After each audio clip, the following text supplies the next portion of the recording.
ilaha ashhadu anna ilaha illallah illallah wa ashhadu anna wa ashhadu anna Muhammadan Muhammadan Rasulullah.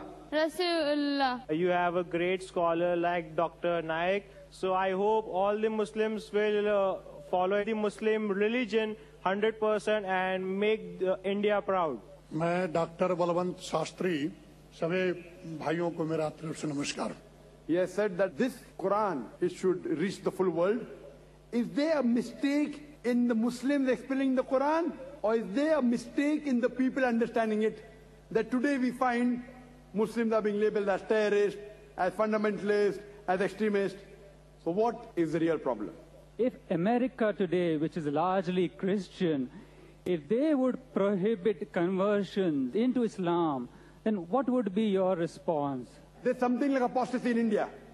In India, if suppose someone sells the secrets of the country to an enemy, fine? What he's selling may be the truth. He may have blueprints.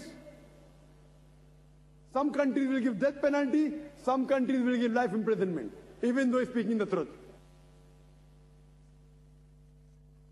Any question? Yeah. I was Sandhya. Now I'm Zara Bilal Khan. I converted to Islam. I want to check one thing that you were saying, like there is no murti and something like that. But there is one place in Kerala, it is like there is one statue which is coming from the rock and it is growing. Then why is it so? Sister asked the question, nothing like Murti I said, but she knows of a place in Kerala in which there is a statue in the mountain or the rock, she's saying. It is growing. How it is growing? The question. That means there's something in the statue. Sister, do you know even mountains grow? Do you know that? Yeah. Yeah, so if you know, that's how the statue can grow. That does not mean it has got life in it. No, it's coming from like inside the rock. There is nothing statue on the rock. It is coming from inside the rock. So that's from telling you, sisters, coming from inside the rock, even the mountain can grow, sister. How does it grow? You know, in geology we study that it can keep on growing, and there are many such examples. For example, we know that a few years back, there was a Ganesh statue which was drinking milk. It's a simple scientific phenomenon of osmosis. It's a simple phenomenon of osmosis that if you have a jug with a sprout and you put on the milk, it will automatically rise. It's osmosis. That doesn't mean that the statue is drinking milk, and that's how the many TV channels are exposed. So what we have to realize, sister, that these are inanimate objects. As the Veda clearly mentions, in Yajurved, chapter number 32, verse number 3, Na tasya pratima asti. Of that God, there is no pratima, there is no image, there is no statue, there is no sculpture, there is no photograph. Hope that answers the question, sister. But one thing, then how is the shape coming from the inside? There is one shape which is coming outside. Sister, you know shape? As far as shape is concerned, a human being can give shape by chiseling. Automatically, naturally it can come, there is no problem. There are so many statements mentioning that there are trees which are mentioning Om, or some trees mentioning La ilaha illallah. See, all these things don't carry weight at all. We are talking about truth, sister. And there are many mountains which look like human faces. Haven't you seen? So it is by nature, if it resembles something, that doesn't mean it's a miracle. You have to follow the Hindu scriptures and the Quran and the Bible, which say Almighty God has got no images. The stone can look like a man, can look like an image, can look like a statue. That doesn't mean it is God, sister. Thank you. And many of these stones and images and idols, if it falls, it breaks. When it cannot help itself, how will it help you and me, sister? Hope that answers the question. Thank you. Yes, brother, the next question. Good evening, sir. My name is Subhash Kamble. I am lecturer from Chemistry Department, Thana College. In the beginning of your lecture, you said that Quran talks about giving peace to humanity. My question is that if it is talking about peace, then why so many young men from various countries are falling to the prey of terrorism in the name of jihad? What is the concept of jihad? Thank you, sir.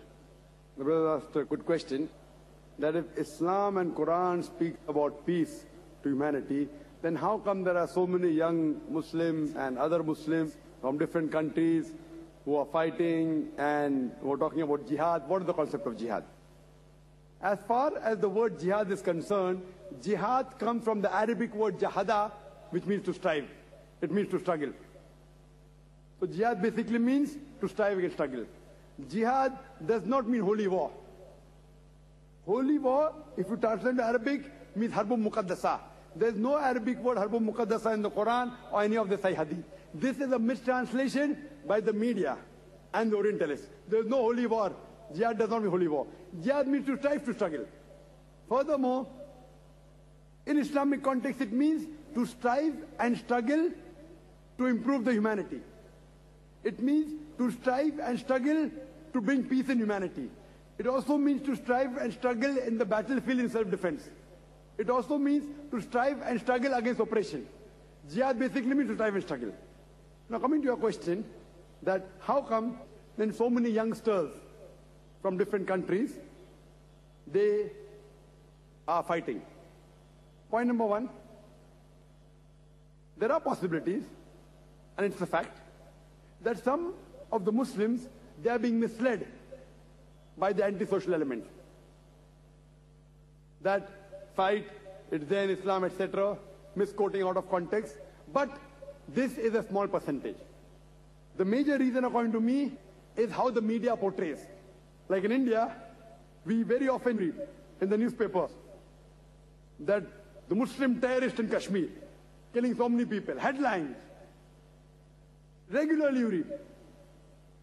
I was called to Kashmir the first time in 2003.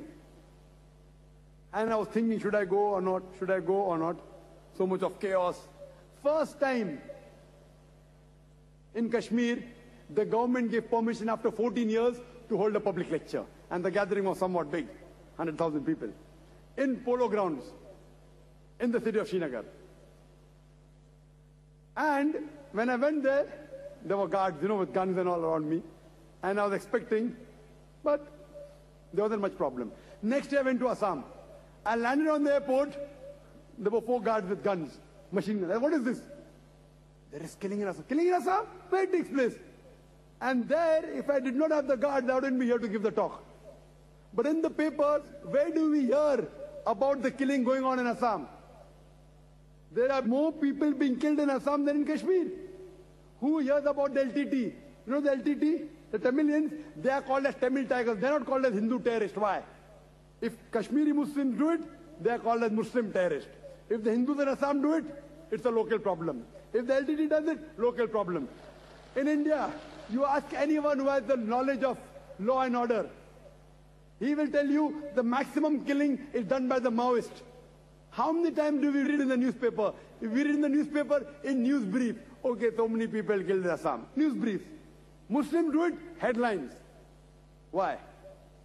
There are black sheep in every community. Then one person came and told me, you should understand, this is a problem of land. Assam is not a problem of land. It is the Kashmir which is a problem of land. Both the countries are fighting and the poor Kashmiris are being harassed. Neither here, neither there. If you go to Afghanistan, that's the problem of land. The Americans have come there and you call them terrorists. See what's happening in Palestine. The Jews were kicked out by Hitler, kicked out from Germany. The Palestinians, the Arab cousins, they said, Ahlan wa sahlan, you are most welcome in our house.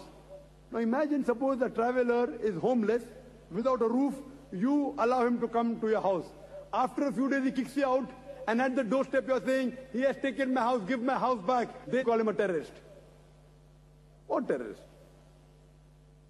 So you realize this is the media. It is media. What we realize, what's happening in Bosnia? The Muslims, correct, I do agree with you. The Muslims are coming in the picture, but they are being harassed. Where is humanity? What have we done for the people of Palestine? For the people of Iraq? Weapons of mass destruction. I'm not in favor of Saddam Hussein. I don't consider a good Muslim. But there were problems when Saddam was ruling. After the Americans came, the problems are multiplied. Correct? So what are you talking about weapons of mass destruction? Just because George Bush says, go and attack, and you're attacking the person that has killed maximum number of human beings, it is George Bush. So number one terrorist is George Bush.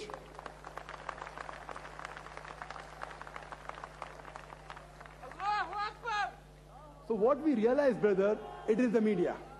The Muslims are being harassed, they are the sufferers, and you call them terrorists. So that's the reason, but there are black sheep in the community also. But the black sheep are a minority. It's a minority. The major thing is the media. You know, IRA, Irish Republican Army in UK. It is a fight between the Catholics and the Protestants. No one calls them as Catholic terrorists. Why? More than 100 years. But Tony Blair and